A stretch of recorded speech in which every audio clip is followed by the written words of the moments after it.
perjalanan pemerintahan Prabowo berkaitan dengan dunia sains, dan terlebih kita tahu ada beberapa indikasi yang memang kita harus memberi catatan ya secara sungguh-sungguh untuk membayangkan sebenarnya bagaimana arah dari produksi pengetahuan sekaligus upaya memajukan peradaban tentunya dengan berbasis sains. Bagaimana iklim kewawasan akademik di Indonesia masa Prabowo.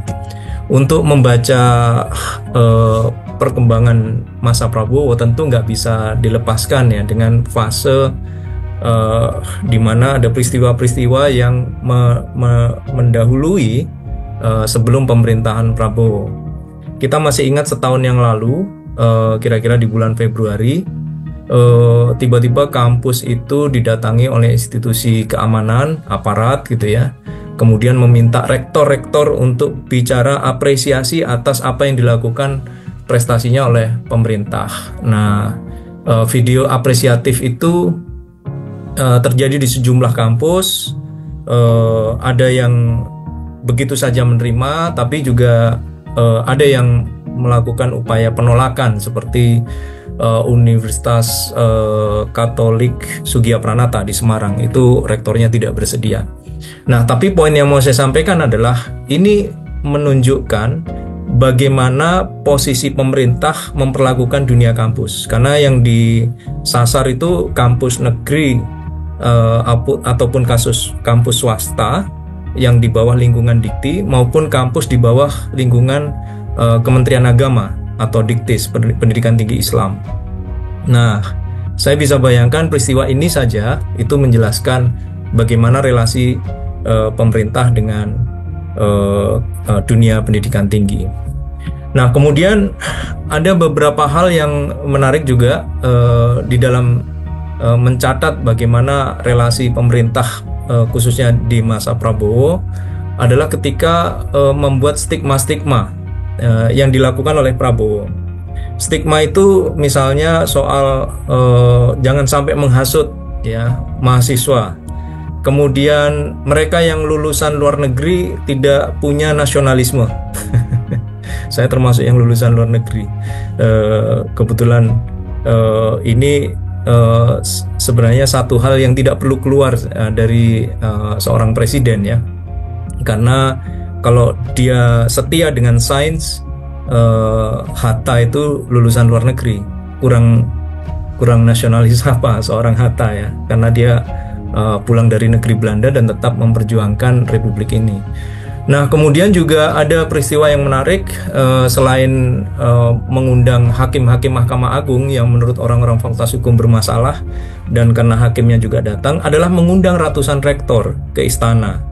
Dan ini juga sekalipun pesannya adalah bagus, tetapi menjadi kekhawatiran apa makna dari perjumpaan itu kalau dilihat dari rangkaian peristiwa-peristiwa yang terjadi, di mana ada kekerasan, di mana ada proses kooptasi atau pendisiplinan, pembirokratisasian dan seterusnya yang terus bertahan, tidak ada perubahan yang signifikan di dunia pendidikan tinggi. Nah, sementara di lapangan kita tahu ada fakta yang mendahului. Jadi ini sebelum revisi Undang-Undang TNI itu sudah ada peristiwa-peristiwa militerisme yang membubarkan diskusi, membubarkan lapak buku, sweeping buku. Sweeping buku ini termasuk membubarkan diskusi buku ya, juga sweeping ke penerbit buku yang dianggap tulisan-tulisan kiri, padahal itu hanya dilihat covernya saja. Sementara ada buku yang kategorinya itu justru perspektifnya sangat orde baru, itu juga ikut di sweeping hanya karena lihat judulnya. Ini menunjukkan bahwa aparat militer sendiri juga nggak baca atau tidak paham terkait dengan apa konsekuensi atas sweeping ini, selain menciptakan rasa teror ya yang terjadi di lapangan. Kemudian tiba-tiba terpantik peristiwa di Udayana karena ada MOU di mana TNI Angkatan Darat kerjasama atau membuat MOU dengan Universitas Udayana yang walaupun belakangan akhirnya dibatalkan karena protes mahasiswa dan dosen-dosennya. Tetapi di saat yang bersamaan, karena itu konteksnya sudah selesai nih revisi Undang-Undang TNI, itu terjadi di sejumlah wilayah di Jawa Tengah, di Pekalongan, di Semarang, di Tegal, dan juga di Universitas Indonesia. Jadi ada peristiwa-peristiwa yang sebenarnya kalau didetailkan itu banyak sekali militer masuk kampus. Nah, ini menjadi catatan apa makna peristiwa-peristiwa ini dalam situasi yang sebenarnya kita tahu peran kampus itu harus lebih diberikan keleluasaan atau kemerdekaannya agar mereka bisa mengembangkan ya produksi pengetahuannya. Nah, sementara militer itu sudah seakan mengintervensi, sekalipun itu ditolak oleh institusi militer sendiri, jadi militer tidak akan ikut urusan internal, tapi faktanya adalah seperti itu di lapangan, sehingga kita patut khawatir apa yang sebenarnya terjadi di hari-hari belakangan ini terkait dengan relasi militer dan kampus, terlebih militerisme yang itu jauh lebih signifikan ya mempengaruhi dunia pendidikan tinggi. Ada situasi-situasi dalam catatan kita itu tekanan-tekanan terhadap para peneliti. Tekanan-tekanan terhadap peneliti ini tidak hanya di kalangan ilmuwan sosial, ilmuwan politik atau hukum, tetapi belakangan ini ada muncul dalam 10 tahun terakhir ya, itu ada banyak kasus-kasus yang bisa kita dokumentasikan menyasar kepada ilmuwan-ilmuwan atau peneliti baik itu di dalam negeri maupun peneliti luar negeri dalam bidang ilmu life sciences. Nah, ini misalnya ketika mereka mengangkat isu deforestasi, ketika mengangkat isu populasi orang hutan, ketika mengangkat atau mengkritisi perusahaan tambang nikel yang menghancurkan biodiversitas Indonesia. Jadi ada komunitas ilmuwan biologi yang sangat peduli dari Jerman, ini komunitas biologinya dari Jerman. Mereka ingin berkomunikasi dengan KIKA karena mereka mengkhawatirkan rusaknya biodiversitas di Sulawesi akibat begitu masifnya ekspansi perusahaan tambang nikel yang diberikan izinnya oleh pemerintah Indonesia. Jadi ini sudah tidak lagi deforestasi yang terus-menerus terjadi ya karena tambang ataupun karena eksploitasi perkebunan kelapa sawit. Sekarang ada tambang nikel yang itu juga memantik perhatian di kalangan peneliti-peneliti atau ilmuwan-ilmuwan Jerman. Bahkan yang mereka khawatirkan adalah selama ini mereka udah menduga sekian, ada catatannya kerusakan ini tidak akan terselamatkan. Karena kehancurannya itu juga sudah berdampak ke banyak hal, keseimbangan ekologis dan seterusnya, termasuk pelanggaran hak asasi manusia yang terus-menerus terjadi di area-area yang dibuka tambang nikelnya. Kita berhadapan dengan misalnya yang sekarang ada di Pulau Obi ya, itu juga begitu. Jadi kira-kira begini, bagaimana kita melihat tekanan-tekanan terhadap ilmuwan life sciences ini dalam konteks politik ekonomi Indonesia sekarang. Rupa-rupanya ini berseiring dengan bagaimana oligarki ekonomi politik tambang ataupun kelapa sawit ataupun juga seperti dalam kasus ini nikel itu berkorelasi dengan semakin menguatnya intensitas serangan-serangan terhadap peneliti ataupun ilmuwan yang ada. Termasuk itu juga berpotensi memutus kerjasama kolaborasi research yang seharusnya bisa lebih optimum dilakukan tetapi tidak bisa. Sebagai contoh, mereka mengadukan tetapi mereka berharap nama mereka tidak mau disebutkan. Itu bukan hanya peneliti Jermannya tapi peneliti dalam negerinya itu sudah merasa terancam atau merasa tidak aman kalau nama mereka dibuka ketika dia mengkritisi soal problem biodiversity loss. Jadi ini sudah pada fase seperti itu peneliti-peneliti kita. Nah, di sisi lain ada upaya menormalkan situasi yang sebenarnya melemahkan ya situasi kebebasan akademik. situasi ini adalah dengan represi digital. Kita tahu pengalaman COVID itu sudah cukup lah menjelaskan betapa ilmuwan yang sudah bekerja di lab bertahun-tahun itu bisa di-switch temuannya kalah dengan manipulasi di ruang digitalnya. Jadi bukan hasil lab, tapi hasil dari pembentukan opini publik melalui sosial media. Nah, tekanan-tekanan ini semakin sistematis di masa Jokowi periode kedua, ketika kita tahu bahwa instrumen Pegasus dan seterusnya ini sudah mulai digunakan untuk menyerang peneliti ataupun ilmuwan atau temuan-temuan, bahkan hasil riset bisa hilang tuh di website karena upaya untuk membungkam hasil riset maupun penelitinya. Nah, cyber terror atau digital repression ini sayangnya terus-menerus terjadi, termasuk menyerang ilmuwan-ilmuwan life sciences. Nah, kita tahu bahwa sejauh ini belum ada pertanggungjawaban bagaimana memastikan internet governance atau digital governance ini bisa lebih dimintakan pertanggungjawabannya, karena kita tahu bahwa yang punya kendali atau otoritas atas ini ya tentu pemerintah ya. Nah, ini yang juga sayangnya terus-menerus terjadi di Indonesia, termasuk masa-masa belakangan ini, bahkan dalam konteks penolakan RUU TNI atau reformasi di korupsi atau Indonesia Gelap kemarin itu memperlihatkan cyber troops atau pasukan siber itu jalan terus. Jadi kritik di ruang publik itu dibungkam dengan cara-cara pemanipulasian atau pendangkalan. Nah, apa refleksi yang bisa kita kemukakan ya dalam masa transisi dari Jokowi ke Prabowo, dan sejauh mana itu masih relevan kita perlu berikan refleksinya?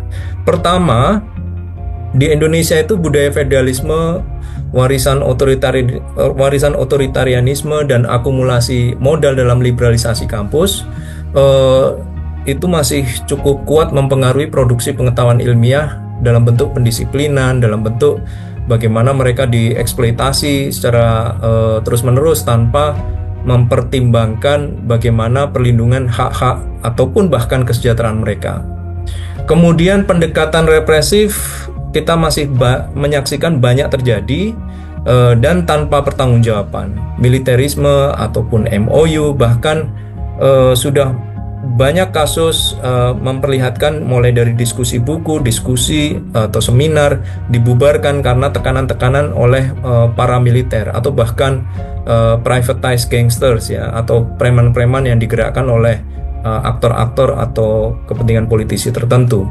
Kemudian pemerintah juga memperlihatkan peristiwa setahun terakhir itu masih menunjukkan memperlakukan kampus atau institusi akademik sebagai sebatas pelumas kekuasaan yang menopang kepentingan kebijakan yang kerap merefleksi politik anti-sains. Jadi sayangnya ini tidak cukup kuat dijadikan bahan atau dasar untuk mempertimbangkan bagaimana menata relasi yang lebih baik, karena kita patut khawatir nih kerjasama itu akan tidak lagi optimal karena ada proses pendisiplinan kaitannya dengan politik anti-sains. Penggunaan pasukan siber itu jamak dan terus intimidatif melalui proses-proses yang tidak hanya persekusi digital, tetapi juga yang jauh lebih berbahaya adalah ketika pemanipulasian dan pendangkalan informasi terjadi di ruang publik. Kemudian tekanan terhadap peneliti atau ilmuwan akibat politik pembirokratisasian, sentralisasi di BRIN. Sekarang terjadi kerjasama riset internasional yang tadinya nggak butuh atau tidak lewat BRIN, tapi sekarang harus lewat BRIN.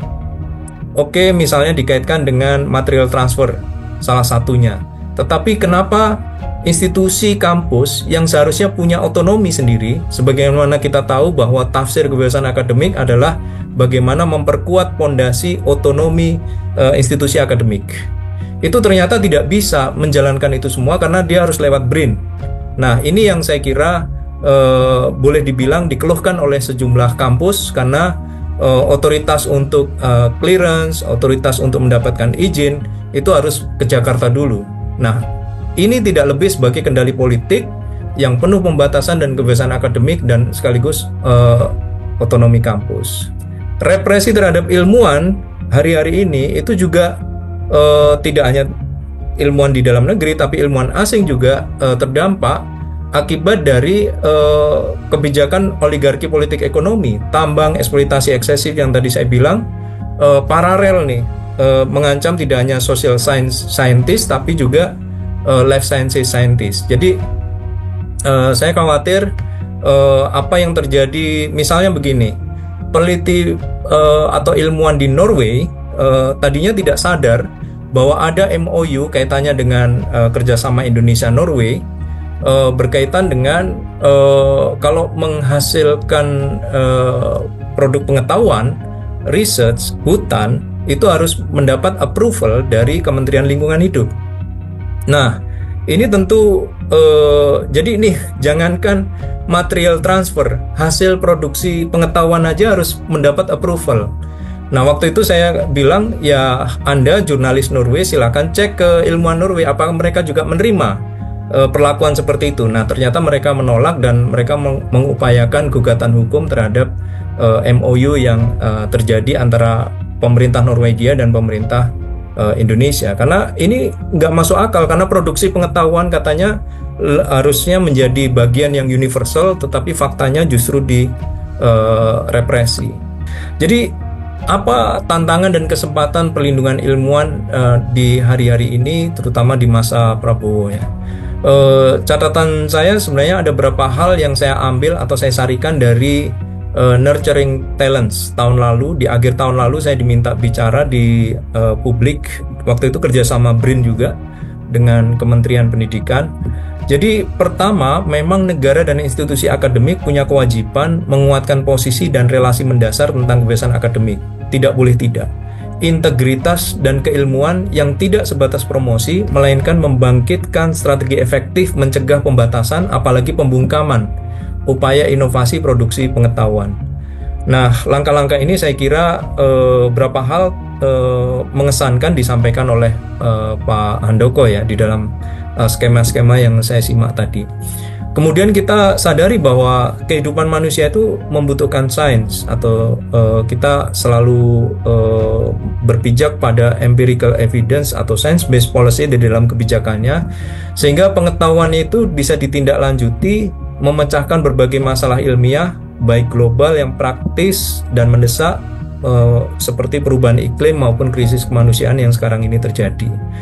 Kemudian kita juga perlu memperkuat kolaborasi ilmuwan dengan memajukan kesetaraan gender dalam sains, melibatkan ilmuwan-ilmuwan muda yang begitu banyak jumlahnya, jangan sampai mati hanya karena terbirokratisasi, tersentralisasi, dan tidak ada peluang untuk mengembangkan diri. Sementara kita juga perlu mempromosikan sains terbuka dan gagasan yang mengalir bebas. Kemudian memfasilitasi komunitas ilmiah yang aktif untuk terlibat dengan para pembuat kebijakan dan masyarakat guna menghasilkan pengetahuan yang dapat ditindaklanjuti untuk masa depan yang berkelanjutan. Kemudian memberdayakan ilmuwan muda dan meningkatkan representasi mereka dalam posisi kepemimpinan. Ini juga penting, mereka punya imajinasi mengubah, dan tentu ketika mereka mendapat kesempatan, mudah-mudahan itu jauh lebih memberikan harapan ya untuk menguatkan di generasi di mana mereka juga akan memimpikan, mengimajinasikan masa depannya. Kemudian dalam konteks politik pendangkalan atau pemanipulasian besar-besaran di era penipuan saat ini, maka diperlukan kolaborasi untuk meningkatkan kepercayaan publik terhadap sains. Jadi ini tantangan betul buat ilmuwan, karena seperti yang saya bilang, hasil riset yang panjang, kerja di lapangan atau di lab yang bertahun-tahun itu bisa dikalahkan dengan kebijakan-kebijakan yang sebenarnya politiknya anti sains. Saya kira hari-hari ini kita mendapati fakta, misalnya salah satu gubernur mengirim anak-anak bermasalah ke barak militer misalnya. Nah, ini kan orang-orang psikologi pasti bilang, ini gimana ceritanya? Apa landasan ilmunya untuk mengatakan perlu anak-anak nakal dibawa ke barak militer? Karena temuan-temuan risetnya anak-anak psikologi itu menunjukkan, atau ilmuwan-ilmuwan psikologi, maaf ya, jadi itu menunjukkan justru justru akan melahirkan pemberontakan nanti lebih besar gitu, karena secara psikologis terjadi pendisiplinan dan seterusnya. Yang terakhir, catatan saya untuk memungkasi, kalau ekonomi politik oligarki itu bertahan dalam kebijakan, dalam bentuk kenyataannya ya kita tahu ada proyek strategis nasional, eksploitasi tambang, izin-izinnya itu diberikan secara brutal gitu ya, di lapangan untuk memfasilitasi kepentingan pemilik modal yang berada di sejumlah lapisan, maka dampak terhadap krisis ekologi potensinya jelas akan memburuk. Tidak ada upaya mencegah atau bahkan memulihkan kembali itu akan menjadi susah.